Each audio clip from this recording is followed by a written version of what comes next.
ছেলেদের দাবি আব্দুর রহমান মোল্লার বয়স ১১৬ বছর, চোখে দেখেন না, তারপরও এক যুগেরও বেশি সময় ধরে বাঁশ ও দড়িকে দিক নির্দেশনা বানিয়ে মসজিদে গিয়ে আজান দেন তিনি।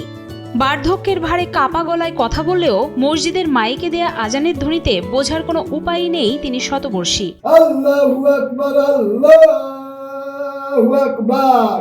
আমি মক্কায় যাই, হজ করি। বাড়ির পাশের এই মসজিদটি আব্দুর রহমান স্থানীয়দের সহযোগিতায় নিজেই নির্মাণ করেন, আর এই মসজিদের ইমাম আর মুয়াজ্জিনের দায়িত্বও পালন করেন তিনি। গত ২০ বছর যাবৎ দৃষ্টিশক্তি হারিয়েছেন আব্দুর রহমান। এরপর থেকে দড়ি আর বাঁশের সহযোগিতায় হেঁটে হেঁটে মসজিদে গিয়ে আজান দেন এবং নামাজ পড়ান।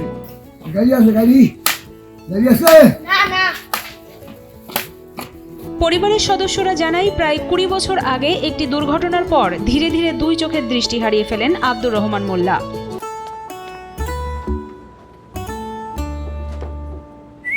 এই ঈদে জুয়েলারি ক্লোদিং এ বিকাশ পেমেন্টে ডিসকাউন্ট। অন্ধ অবস্থাতেই বড় ছেলেকে সাথে নিয়ে ২০১১ সালে পবিত্র হজ পালন করে আসেন। এরপর নিজ গ্রামেই তৈরি করেন মসজিদ।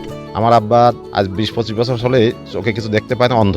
আমি এবং আমার আব্বা দুজনেই হজ করে আসছি। আমাদের গ্রামের মসজিদটা একটু দূরবর্তী হওয়াতে, জামে মসজিদ দূরে হওয়াতে, আমার বাড়ির নিকটবর্তী পাকা রাস্তার সাথে ৫% জমি সরকারের নামে রেজিস্ট্রি করে দিয়ে সেখানে একটা নিজ অর্থায়নে পাকা ঘর করে মসজিদ নির্মাণ করে দেন, এবং সেই মসজিদেই উনি ইমাম এবং মুয়াজ্জিন ৫ ওয়াক্ত নামাজ পড়েন। লাঠিতে ভর করে বাঁশ ধরে ও দড়ি বেয়ে মসজিদে যান অন্ধ আব্দুর রহমান। আব্দুর রহমান যেন স্বাচ্ছন্দ্যে বাড়ি থেকে মসজিদ পর্যন্ত যেতে পারেন, তার জন্য প্রায় ২০০ মিটার রাস্তার পাশ দিয়ে বাঁশ ও রশি টেনে দিয়েছেন পরিবারের সদস্যরা। অন্ধ মানুষ যেহেতু বাড়ি থেকে যাওয়া তার জন্য খুব কষ্টকর। পরে আমাদেরকে বলে, তখন আমরা ওই বাঁশের খুঁটি পুঁতে রশি বেঁধে দিই, রশি ধরে রশি বেয়ে বেয়ে সে ৫ ওয়াক্ত নামাজ মসজিদে যায়, নামাজ আদায় করে, মানে আজানও দেয় এবং নামাজ উনি আদায় করে, আমরা সাথে নামাজ কালাম আদায় করি। নাটোরের বড়াইগ্রাম উপজেলার নগর ইউনিয়নের বড়দেহা গ্রামের অন্ধ মুয়াজ্জিন আব্দুর রহমানের পরিবারে রয়েছেন ১৯ ছেলে মেয়ে এবং ২ স্ত্রী। আব্দুর রহমানের ছেলে মেয়েদের মধ্যে রয়েছেন শিক্ষক, কৃষি কর্মকর্তা, চিকিৎসক, বিজিবি সদস্য, ব্যবসায়ী।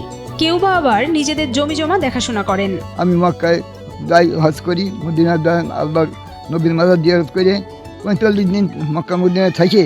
তারপর ফিরত আল্লাহ দেশে ফিরে আসে, আনে। আমি কোরআন শরীফ আগে শিক্ষা ছিলাম, কিন্তু ভুলে গেছিলাম, কিন্তু পরে সেই কোরআন শরীফ আমার বেটির কাছ থেকে আবার শিক্ষা করে কতগুলি সূরা ইয়াসিন ৮৩, সূরা রহমান ৭৮, সূরা মুলুক ৩০, সূরা বুরুজ ২১, সূরা হাসর ৩, সূরা তওবা ২, এগুলো আমি মুখস্থ করে আমল করছি। দয়া করে আমাকে এই রাস্তা পার হওয়ার সমস্যা হয়, এখানে যদি দয়া করে একটু ব্রিজ সেট করে দিলেন, তাহলে পরে আমার এই রাস্তা পার হতে অসুবিধা হতো না। আমার জন্য আপনারা সবাই দোয়া করবেন, আমি যেন ঈমান নিয়ে মৃত্যুবরণ করতে পারি। দৃষ্টিহীন আব্দুর রহমান মোল্লা জানান, বাঁশ ও দড়ি বেয়ে মসজিদে যেতে তার খারাপ লাগে না। যদিও রাস্তা পারাপারের সময় ঝুঁকি থাকে, তারপরেও তিনি বিশ্বাস করেন আল্লাহ তাকে হেফাজতে রাখবেন এবং গন্তব্যে পৌঁছাতে সহযোগিতা করবেন। উনি ১১৬ বছর বয়সেও এখন পর্যন্ত আমাদের এই রশি ধরে সে মসজিদে যায় নিয়মিত, ৫ ওয়াক্ত মসজিদে আজান দেন এবং নামাজ পড়েন। এটা দেখে আমার অনেক ভালো লাগে। এত বৃদ্ধ বয়সে নামাজ পড়া দেখে আমাদের পার্শ্ববর্তী এলাকার মানুষ প্লাস আমাদের বাড়ির যেসব ছোট ছোট ছেলে মেয়ে আছে সবাই মসজিদে যায়, আমার আব্বার সাথে জামাতে নামাজ আদায় করে। আমার দাদা রশি বেয়ে বেয়ে বাড়ি থেকে মসজিদ পর্যন্ত যায় এবং নামাজ আদায় করে। আমরাও তার পিছে পিছে গিয়ে নামাজ আদায় করি। মাঝে মধ্যে পরিবারের সদস্যরা মসজিদে নিয়ে গেলেও বেশিরভাগ সময় একা একাই মসজিদে যান আব্দুর রহমান। এ বয়সেও মসজিদে গিয়ে আজান দেয়া এবং নামাজ আদায় করাকে অনেক বড় পাওয়া বলে মনে করেন আব্দুর রহমানের সন্তানরা। ১১৬ বছর বয়সী আব্দুর রহমান অন্ধ হওয়ার পরেও তার মানসিক দৃষ্টি সচল রেখে প্রতিদিন ইবাদত করে যাচ্ছেন। তার এই অদম্য শক্তিকে শ্রদ্ধা আর ভালোবাসার দৃষ্টিতে দেখেন স্থানীয়রা।